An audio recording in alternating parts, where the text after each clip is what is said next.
Cuando estaba en el Freilín había entre nosotros se oía hablar de un paisano que vivía para ahí, para la parte del Barrero, más o menos, que desayunaba tomando cucharadas de aceite y que comía mucho ajo.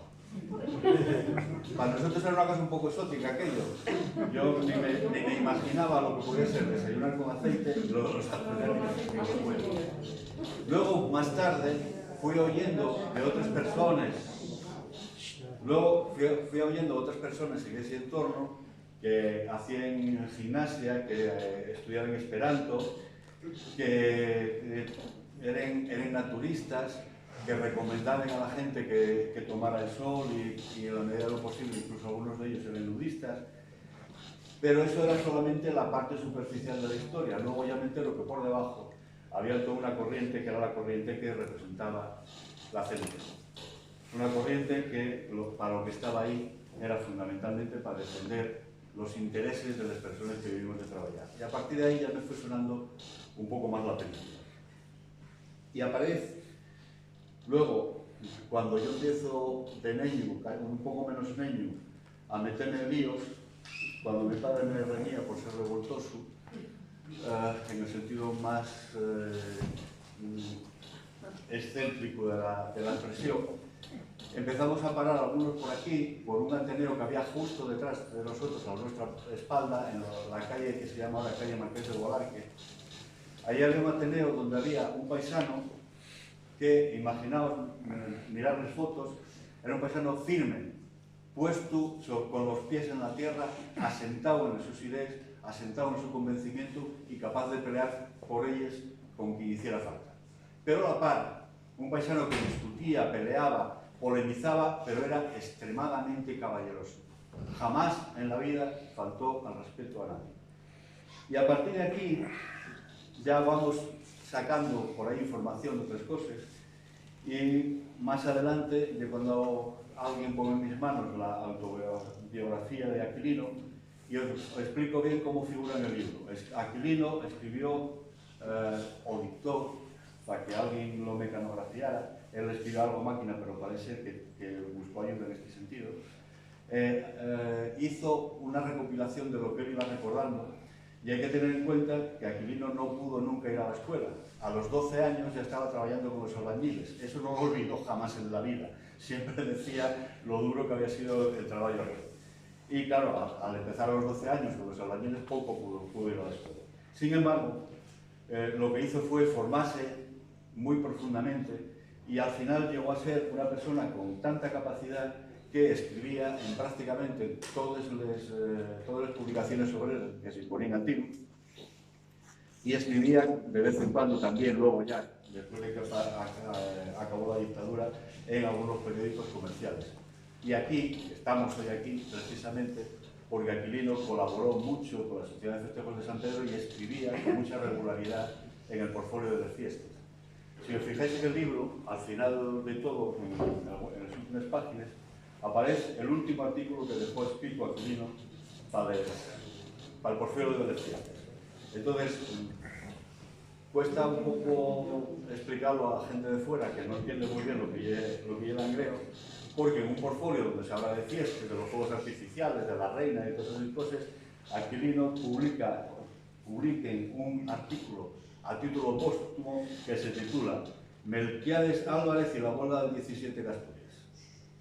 Tela para un portfolio. Porque Aquilino siempre tenía en la cabeza las cuestiones sociales. La afirmación de que era caballeroso y de que polemizaba con quien fuera susténtase sobre varios hechos. Por ejemplo, la primera vez que él dice que escribe en un periódico, escribe en El Comercio, para explicar de su puño y letra que él no pegó a Venceslao Carrillo, que tuvieron una discusión pero que no pegó. La cuestión de la polémica viene luego en otros temas, por ejemplo, ¿no? Escribe en septiembre de 1969, escribe a Vivaldo Solano, que entonces era el máximo líder del POUM, que estaba en el exilio en Francia, y en la carta se lee un párrafo que dice: estos días estuve algo ocupado con un trabajo de demostración de unos errores de gran bulto que aparecen en un libro que lleva por título El movimiento obrero en Asturias, el cual lo ha hecho un joven catedrático de la Universidad de Oviedo, cuyos informes sobre aquel me dicen que es de tendencia socialista. Está refiriéndose al recientemente fallecido David Ruiz, que también era un hombre que gustaba la polémica. Parece ser que el joven catedrático sí hizo algo de caso a Quirino, porque en otra carta, casi un año después, escribe otra vez a Videvaldo, él siempre empezaba la carta de la misma manera, querido sobrino, que era una herencia de los años de la clandestinidad, luego os explico de qué va esto. Y entonces escribe otra vez a Videvaldo y cuenta cómo recibió la visita de dos jóvenes de la Universidad de Oviedo. El uno era Antonio Masí, que se suscribía a la revista turística, es decir, él se refería en la carta como revista turística a La Batalla, que era el órgano clandestino del POU, y escribe en la carta a la dirección de Madrid, a la cual tiene que mandar a Antonio Masí La Batalla en la dirección en Madrid. Y sigue. El otro trabaja en la universidad junto a David Ruiz, el autor del movimiento obrero de Asturias, a cuyo contenido he señalado yo muchos errores y que él desea verme para que se los señale. Porque además de este afán polémico y de puntualizar todo lo que competía, tiene que ver con que Aquilino tenía una memoria prodigiosa. Todo el mundo que lo conoció, que habló con él de cosas, incluso en los propios cartes, ve esa puntualidad, esa precisión en las cosas que cuenta. También, como no podía ser de otra manera, tuvo una dura polémica con los hermanos dominicos de la Felguera, porque, para el que no lo sepa, la justicia, en su momento, y luego hablaremos de qué era esto del Centro Social de la Justicia, estaba ubicado en el sitio donde ahora están emplazados los hermanos dominicos. Y durante mucho tiempo Aquilino estuvo polemizando con ellos, exigiendo la devolución del patrimonio sindical que ellos habían encontrado. Y no fue blando en eso. Sin embargo, el hecho de que aunque fuera duro en algunas ocasiones en la polémica, no significaba que no fuera respetuoso cuando discutía con cualquier persona. En el libro se repasa prácticamente toda la historia del movimiento de la Felguera, que ya tanto como decir el de Asturias. Hay que tener en cuenta que la siderurgia de la Felguera fue lo más importante que hubo en Asturias, en España durante mucho tiempo. La empresa Duro y Compañía se constituye en el año 1857 y al poco tiempo ya está viendo vuelves historias propias de cualquier ciudad industrial, puesto que la contradicción entre los intereses de los trabajadores y los intereses de los propietarios siempre a veces entran en colisión. Aquilino, después de tener que gritar tanto, me dejo un poco pequeño. Va desmenuzando en las memorias. En el libro veréis que lo que está escrito por él está en una tipografía diferente, de más cuerpo, más alta, que lo que yo escribo, para dar prioridad a lo que son sus ideas. Empieza contando cómo todos los movimientos que él hizo ya desde el principio, él entra en la fábrica por gestión del padre, entra a trabajar en la fábrica, y aquí en la Felguera siempre dijimos la fábrica por antonomasia, lo mismo que en Avilés, en Sivesa, los de Avilés dicen la empresa.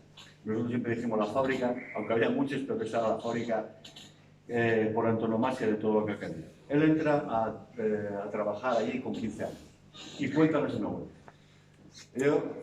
Cuenta que se va fijando cómo los mayores que estaban allí con él, todos los meses cuando cobraban, daban unas pesetas.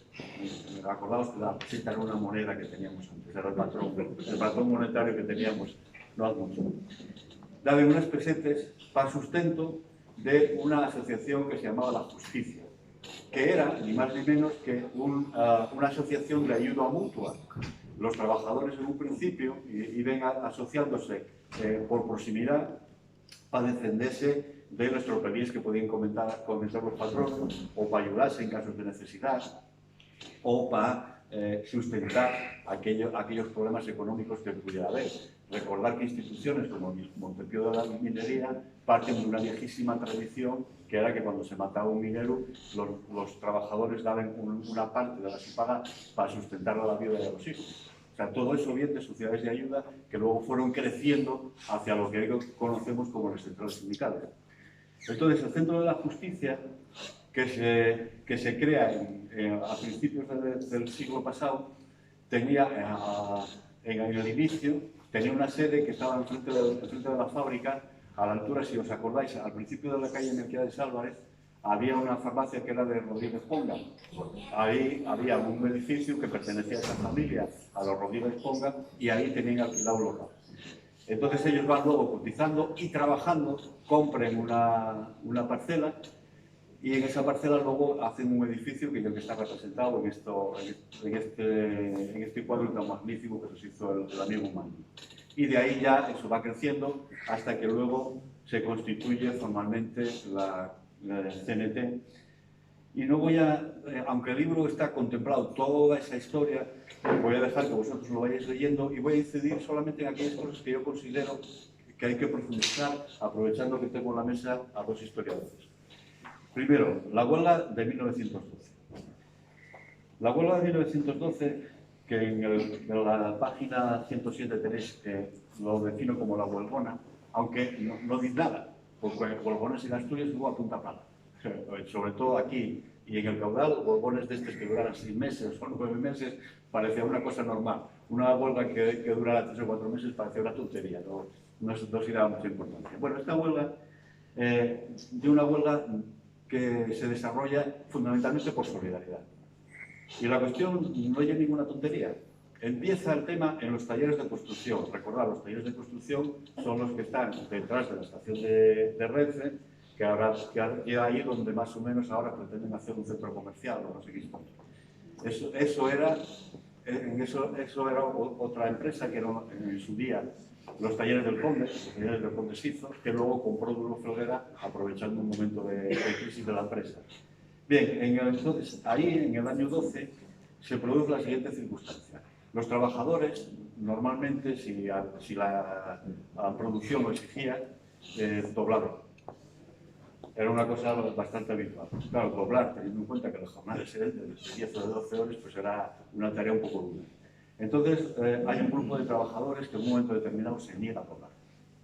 Dicen que están hartos del maltrato que ellos está infligiendo el maestro del taller y dicen que ellos no doblen. Era un derecho perfectamente asequible por parte de ellos. Entonces, el maestro de taller, para imponer su autoridad, los sanciona. Ellos van a hablar con el director de la factoría, que considera que los trabajadores no hay ninguna razón para sancionarlos, si no quieren doblar, pues son de mala suerte, era mejor que hubieran doblado, pero en fin, y le va a pedir su castigo. Entonces, el maestro, muy pérfido, lo que hace es quita a ellos de la paga la prima de productividad, pero no ellos dicen nada. De tal manera que pasen unas semanas y cuando los otros van a cobrar, encuéntrense con que la prima de productividad no está. Van a pedir explicaciones, entonces el jefe de la factoría ya no se atreve a desmerecer al maestro y permite esa situación. Consecuencia, para el taller. Para el taller y al final termina parando todo el angreo en solidaridad con ellos, hasta que después de pasar unos meses son derrotados por el hambre y vuelven al trabajo. Sin embargo, en este proceso de pelea y de posterior derrota, se produce una cosa que luego va a tener unas consecuencias muy importantes, que es la diferencia de criterio entre la CNT y el SOMA-UGT. En aquellos momentos les vuelve a sostenerse a través de descargas de resistencia. Los trabajadores siguen cotizando y en el momento de huelga pues tenían ahí un dinerín para poder comer y para todo esto. Sin embargo, Llaneza se niega a utilizar la caja de resistencia del SOMA para apoyar la huelga de la metalurgia. Esa negativa llevará a que termine la huelga siendo derrotada, a pesar del esfuerzo que todos hicieron, pero sobre todo lo peor del asunto de que encrespó los ánimos de una manera terrible entre las dos formas de entender el sindicalismo.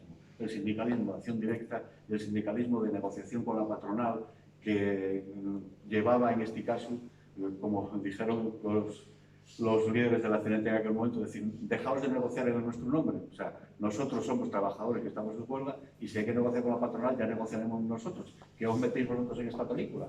En todo caso, ayudarnos, ser solidarios con nosotros, lo mismo que nosotros fuimos en este y en esta historia. Eso nos produjo y al final hay una derrota. Esa amarga experiencia va a estar permanentemente en la memoria de los trabajadores durante mucho tiempo y durante muchas iniciativas posteriores. Pero hay otra peor que todo eso, que llega la empresa, coge y a todos los que habían participado en la huelga, que era casi toda la factoría, los despide. Y no solamente los despide, sino que se genera una lista negra, que era una cosa muy habitual. Ernesto en muchos de sus trabajos habla de listas negras, sobre todo el caudal, en la cual el que estuviera apuntado en esa lista no podía trabajar en ninguna parte. Había cuenta de que los amos de Estivalle ya prácticamente eran Duro y compañía. Y produce ahí una situación terrible. Por parte de la compañía dice a los trabajadores que el que quiera trabajar, que venga a pedirlo y que se ponga a la cola. Y cuenta el director del Noroeste, el amigo Antonio Oliveros, que antes citaba Héctor, que yo un hombre al que hay que agradecer muchas cosas. Yo de hecho la información de esta huelga fui siguiéndola toda por los números del Noroeste. Cuenta el redactor del Noroeste que llegaron a ver a la puerta de la factoría 600 trabajadores esperando a la cola a que el patrón decidiera quién sí y quién no. Aquilino habla de la crueldad de los Urquijo, que eran entonces los accionistas mayoritarios. Los Urquijo, como sabéis, tenían una banca muy importante en aquella época y entonces decidieron quién trabajaba y quién no trabajaba. Aquilino a la puta calle, como hielo. Entonces, a partir de ahí, claro, hay que comer. Y curiosamente, entra a trabajar, a pesar de la lista negra, entra a trabajar en la minería en un pozo de Duro Felguera.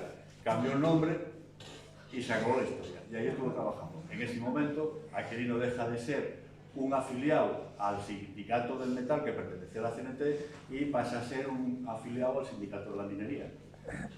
También llega ahí y la prepara, porque junto con otros rompen con el SOMA, montan otro sindicato, en fin, estos estaban peleando permanentemente. Así que, bueno, luego producen diferentes cuestiones que muchos de vosotros ya conocéis, la huelga del 17.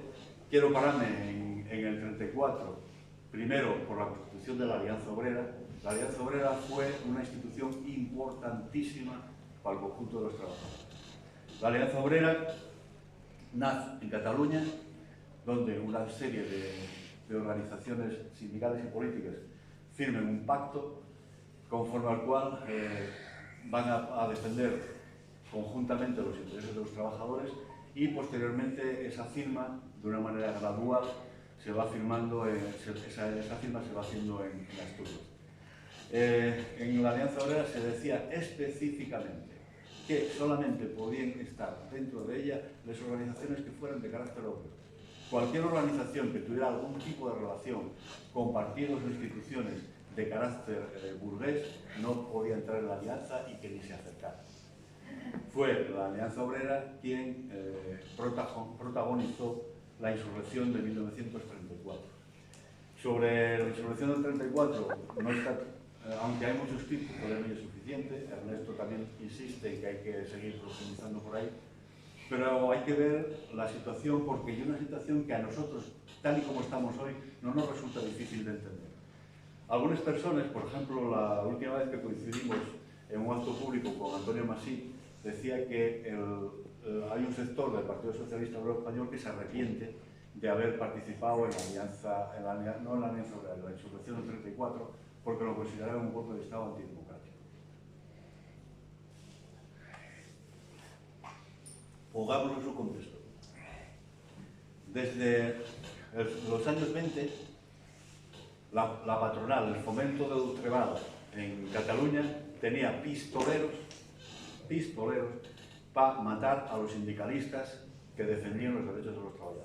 Ojo a esta película, pistoleros.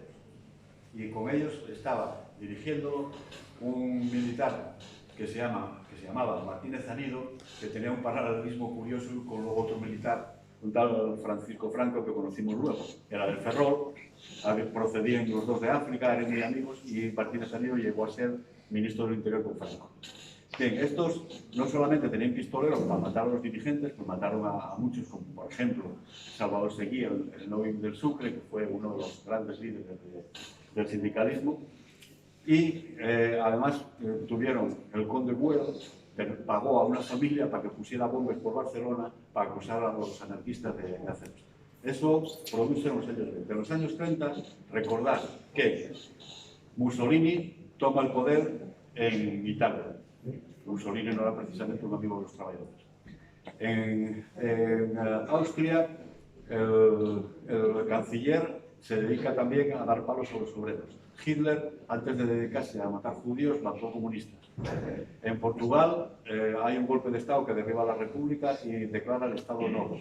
En Francia hay una pandilla de tontón bacuts que se dediquen a perseguir trabajadores. Y en el Estado español tenemos algunos genios de la política, como Ramiro Ledesma Ramos, Onésimo Redondo, y algunos otros que decían cosas como aquella tan bonita que decía José Antonio Primo de Rivera, que era que el mejor destino de los urdes era quemar.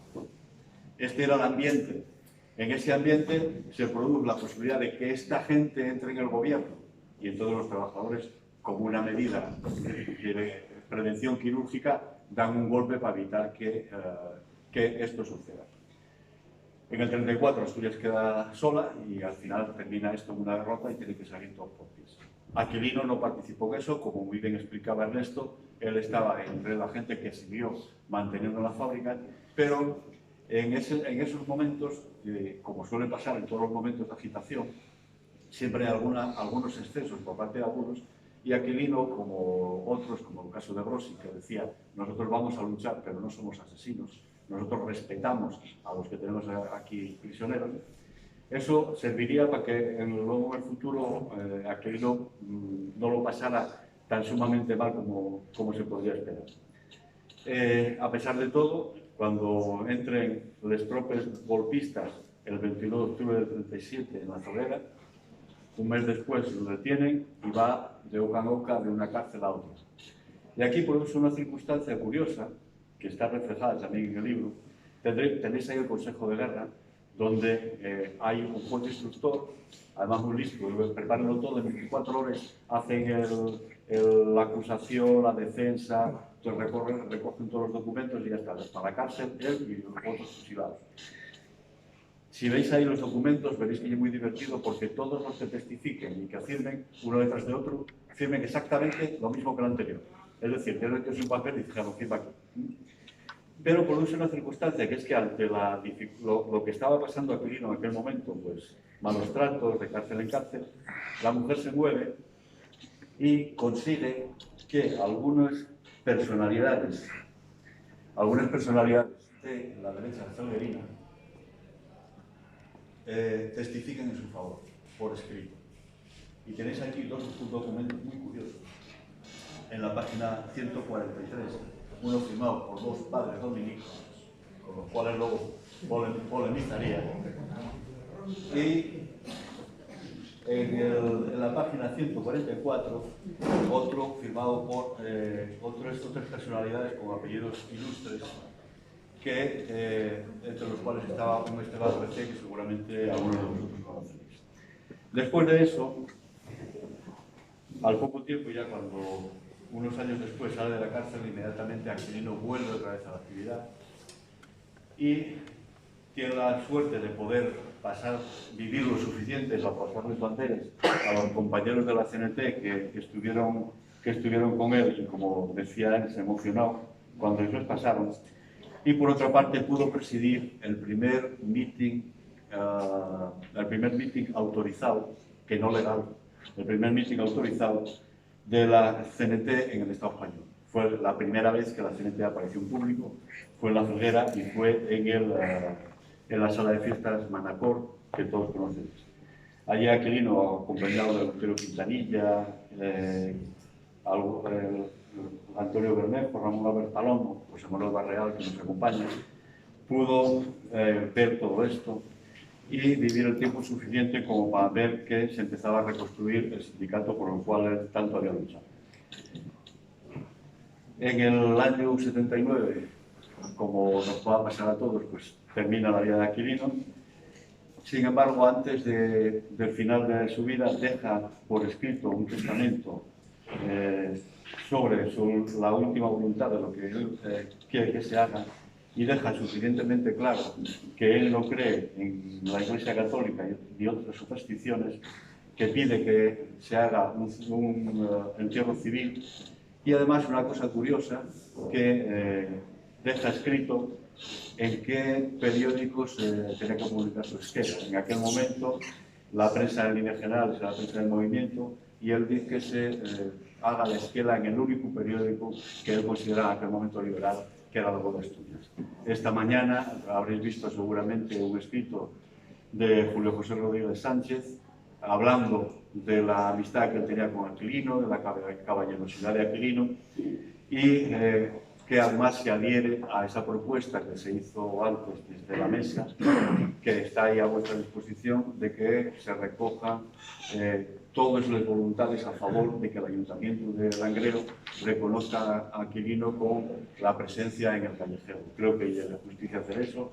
Ahí tenéis unos firmes, recogeremos firmes, pediremos declaraciones de las instituciones, de tal forma que la figura de Aquilino pueda seguir creciendo y que este libro, que seguramente contendrá algunos errores, que seguramente tendrá algunas deficiencias, pueda en su momento tener una segunda edición, otra cosa de gente mucho más culta que yo que lo pueda desarrollar. Pero en cualquier caso, por la memoria de Aquilino, os pido a todos un aplauso.